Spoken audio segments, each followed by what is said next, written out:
This entire time was a bit strange. I was only on one app, and which is Bumble, and the experience was somewhat odd and hideous. I could not really get on to meet people even after talking to them or, striking a match in certain ideas. And the whole trepidation of having to fear meeting someone because you don't know what will happen, in terms of the virus, and you can't trust someone, and there's no place to meet someone. Like, there were no restaurants, nothing was open. It was all about meeting in the car with a beer or a cup of coffee. Before the lockdown, I was very, very busy. And suddenly everything stopped, so I had time, number one. Secondly, also felt very lonely and very nothing to do, nowhere to go, and on the roads it was very empty. So I just felt be like some interesting to talk to people, basically get my mind off the depression at home. So yeah, I found one or two people who were even ready to talk every day, and who were probably as bored as I am, but very boring conversations. They're just asking, what did you have for tea? What did you have for dinner? What did you have for lunch? How much can you talk about that? So, yeah.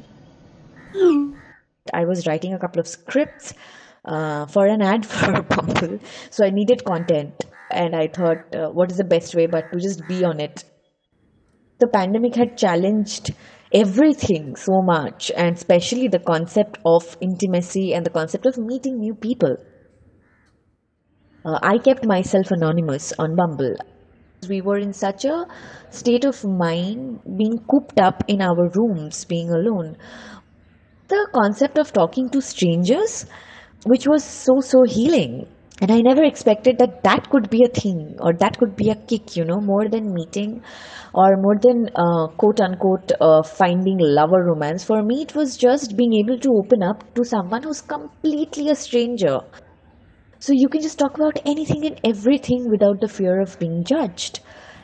But eventually now I've started meeting people. Yes, I'm very careful. There was one date who refused to date me further because I was wearing the mask continuously. Yes, I wore the mask continuously. And the reason why I wore it is I did not trust him.